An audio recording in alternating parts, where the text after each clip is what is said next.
Welcome to SethCraft. I'm currently building a 20 by 30 workshop, and today it's time to build and install an insulated exterior door.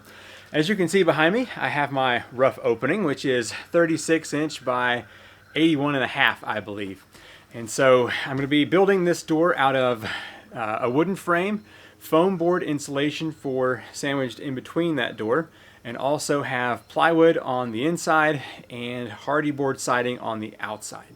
I'm going to have a deadbolt lock and a regular handle lock, so we will be installing all of that, and then also hanging this door using 3 different hinges for supporting the weight. All right, if you're interested in seeing how I build an exterior DIY insulated door, then continue watching. To start off, I have an 8-foot 2x6, not treated, and I've got an 8-foot 2x4, and then another 8-foot 2x4, which will be cut for the top and bottom. I'm going to be using the Craig jig, which basically allows me to put a very sharp slanted hole into wood, and then with that I'll be able to attach the 2 sides to the cross pieces. I'm also going to be using some wood glue in there to make sure it's extra strong. I'll be cutting this rigid foam board to go in between to make the insulated portion of this. And then the plywood that I'm going to use is some of this 1/2 inch nice plywood, and that will be for the inside facing wall. And then if I move out here, you can see I've got this concrete siding, and that will be the exterior. That stuff is heavy, but it's going to last forever. To get started, I've got this 8-foot 2x6, and I want to cut that down to 81 1/8 inch. So I'm going to measure that out, find 81 1/8, and get that cut.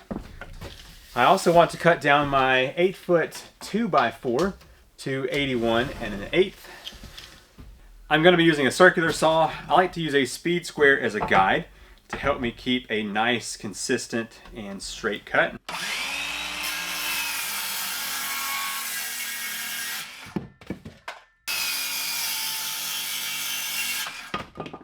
Now I have the 2 sides of my door. I'm going to use this other 2x4x8, and I have to have 2 cuts at 26 3/4 inch. So 2 at 26 3/4. This is the Craig pocket hole jig. Basically it lets me put a very steep angled hole into the wood. So if I were to bring this board up in here like this, and then clamp it down, I can then use a drill bit on this side over here to place a hole in here.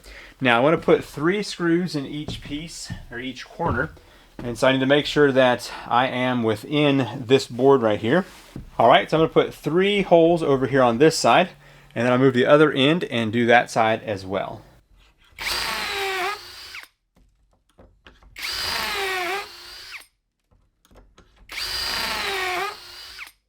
I flipped the board over and reversed the jig so that I'm putting holes in the same side. So let's go ahead and get these 3 here.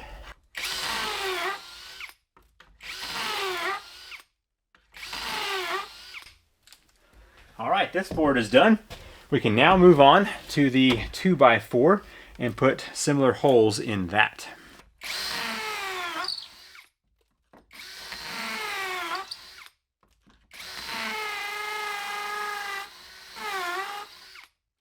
Now that I have the holes drilled in the 2x4 and 2x6, it's time to get this door laid out. So we'll go ahead and place these on the ground like this.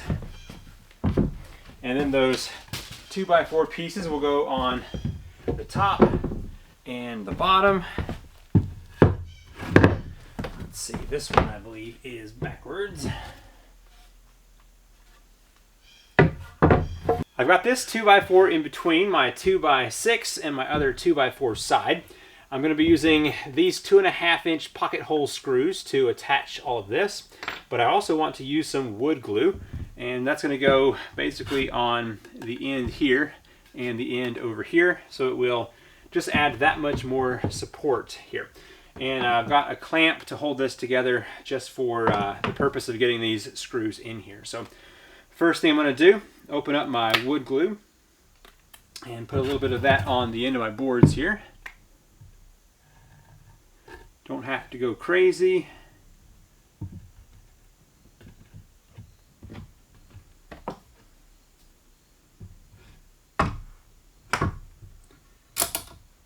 going to make sure these are nice and flush, otherwise it will mess up the door. Now that I have that flush where I want it, I'm going to go ahead and use some of these pocket hole screws. Just going to angle them nice and steep like this, and then just screw them into position.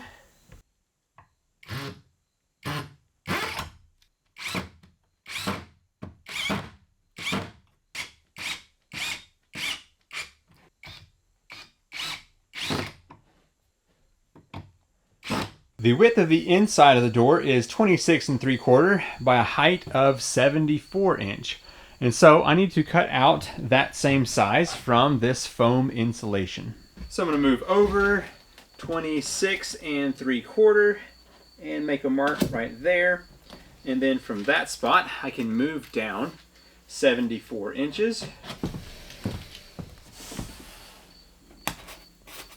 And then once again, move over here, 26 3/4. Got a square here that should help make my connecting lines. I like to use a jigsaw to cut out this foam because it can be quicker than using a razor knife. And now to see how I did with cutting out this foam. Hopefully it's going to fit in here well.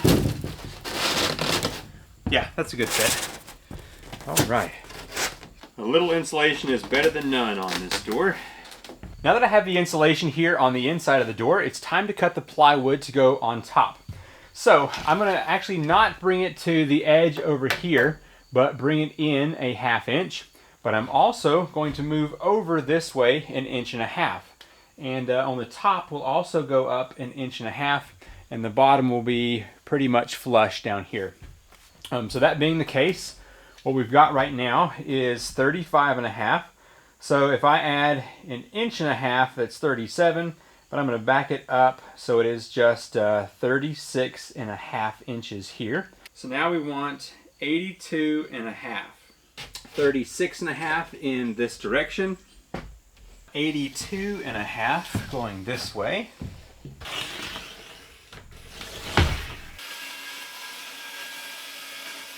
I've got the plywood cut, brought the door back up here on top of the sawhorses. Let me find the smoothest side, which will go towards the interior. Most of my walls are probably going to end up being painted, and so the smoother side facing out is ideal. All right, so what I want to do with this is make sure that I have a 1/2 inch on the hinge side so that it doesn't interfere with that.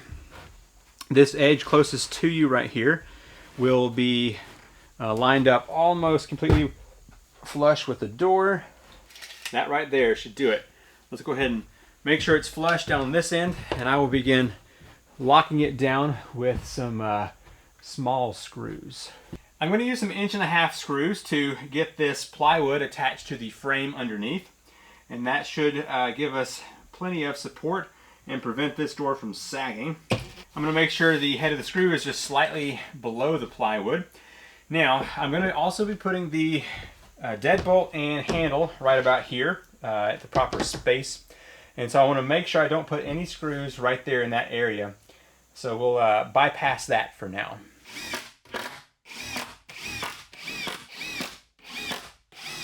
Now that I have the plywood locked down to the frame of this door, it's time to flip this over and begin working with the doorknob and the deadbolt. So let's go ahead and flip this so that it is easier to work with.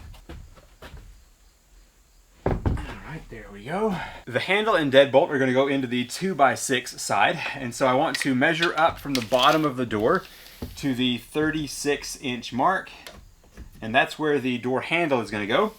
Move up to the 41-inch mark, and that's where the deadbolt is going to go. My lock system came with this template, which I'm going to use here for the 36 and 41-inch marks. I'm just going to make sure I have folded over my template and place this right here where I want this to go.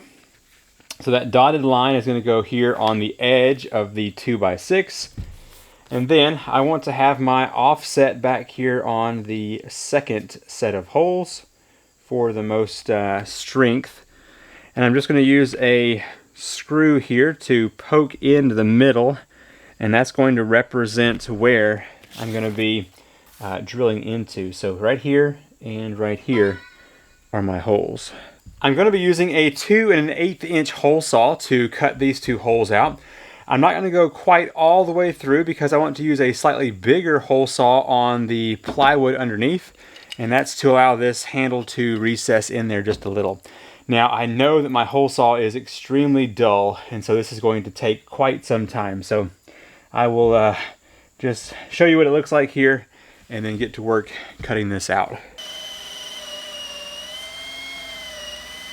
I've had this hole saw for 10 years, and I've cut through a lot of Hardie Board siding, and so it's done. I think once I get through these right here, I'm going to toss it in the trash. Okay, well, that took 3 batteries, but I finally got those 2 holes drilled. Definitely going to purchase a new hole saw for this. All right, once again, I'm going to flip this back over because I need to now use those holes that were drilled to make a bigger hole for that handle to recess into. Because this custom door is kind of thick, I need to cut out a bigger hole on the plywood side for the handle to recess into. And the same deal with the deadbolt up here. So I just got a bigger hole saw, which will allow that handle to sit down into just fine. So, all right, let's go ahead and get this cut out. Now that I have my 2 holes drilled through the 2x6, it's time to put the hole here on the side. Now what I did to find the center here is used a speed square to measure up both sides of the hole, and then I took the equal distance between those 2 markings and found the center. And then I came in here and found the center of this board and right here as well. So I'm going to be using a 1-inch bit to go down here, and that will allow me to have the hole there for these locking mechanisms to go through. Next up in this build is to work with the hinges. I'm going to place these at the 1 foot away from the edge, the 40-inch, which is the halfway mark, and then again 1 foot from the other side. And that will give even distribution for the hinges and to support the weight of this door. So starting from this point right here, I'm going to move down and just make a mark at the 1 foot, and then I'm going to move down and find 40 inches. I'm actually going to do 40.5 inch right there. On this end, I'm going to do 12 inches again right there. Where the hinge comes together, it's going to be here against the 1/2 inch plywood, and so I'm going to use this mark right here as my guide for where the top of the hinge is going to go. Can open this up and line it up there with that mark that was made, and I want to go to the very front up here and basically just draw my lines on both sides of this hinge. There we go. And so this space in here is going to be routed out to set this hinge. It's a little bit around 1/8 of an inch right there. That just needs to set down into the door. I've got a small router, and I have set the depth of this to match that of a hinge. So now it's time to route this out.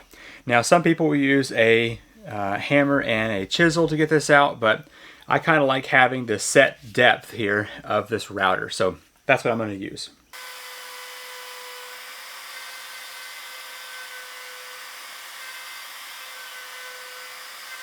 I'm going to be putting Hardie Board concrete siding on the outside of this door to make it weatherproof. And so I need to go ahead and get that cut down. I'm going to be using a jigsaw with a carbide tip blade, and that will allow me to cut that Hardie Board without too much trouble. So I need dimensions here. I want to measure from right here on this edge all the way up, and we have 35.5 inches. And I need to know from this top corner here all the way down to the end, and we have 81 inches.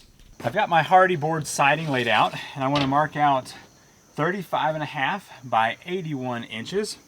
And that will be the cut we need here. I've tried several methods to cut this Hardie Board siding, And the method I like the most is using a jigsaw with a carbide tip blade. It has the least amount of dust and also allows you to get straight cuts and also cut around corners if you need to. So that's what I'm going to be using today to make this cut across here.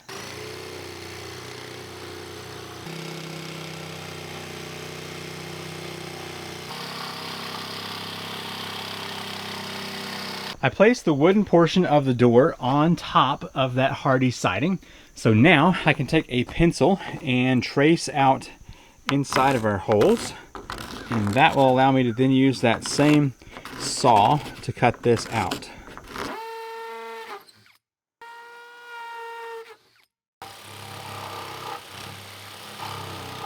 Now that I've cut out the holes here with my jigsaw, it's time to get the concrete board attached to the wooden frame. So I'm going to use those same little Torx screws that I used before and just get these attached. I am going to step back away from the edges a bit because this will crack if you get too close.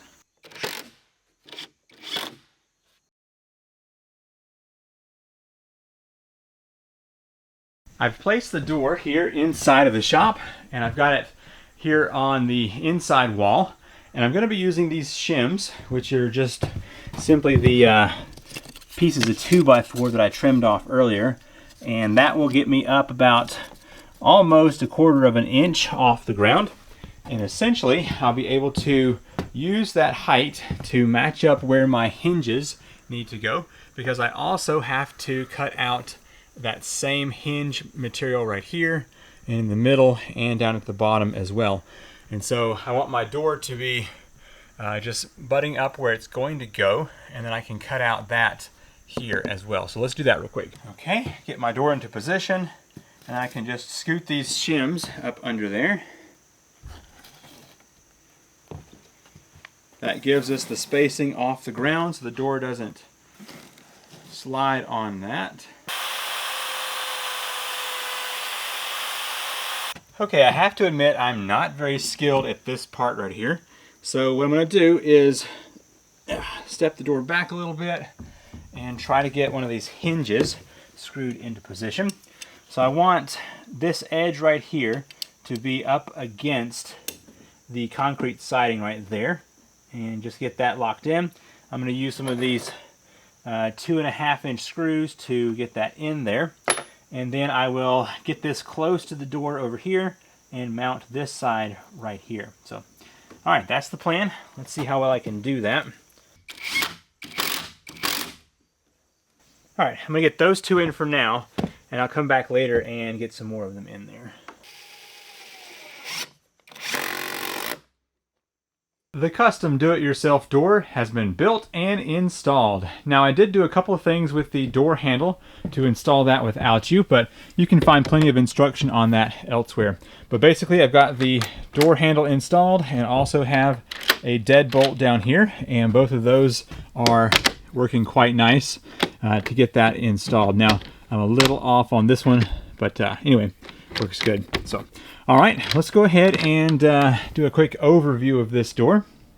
So once again, I used the concrete siding with lots of these little 1.25-inch screws to get that attached. The inner frame is a 2x6 on this side with the handle, and then 2x4 everywhere else. And then I used this plywood on the back to make it nice and smooth in here. The handle, I had to use a hole saw to get through the plywood because this has to be sunk down to reach the other side, and then used a smaller hole saw on the 2x6 underneath. And the hinges, I used the kind that does not have a pin in it, as far as one that's removable. And that's probably one of the most difficult parts, is making sure these match up on the door and on the frame there. So anyway, I'm pleased enough with the way it worked out, and I think it's going to be pretty good. Now, the insulation in there is just this foam board, and it's going to do okay for insulation and for soundproofing. Now, the one thing I'm going to have to add later is all of the bug strips and weather strips And also the outside is going to have more trim. So right now you can just see the Tyvek, but there'll be trim on that, and then weatherproof strips that will connect to here.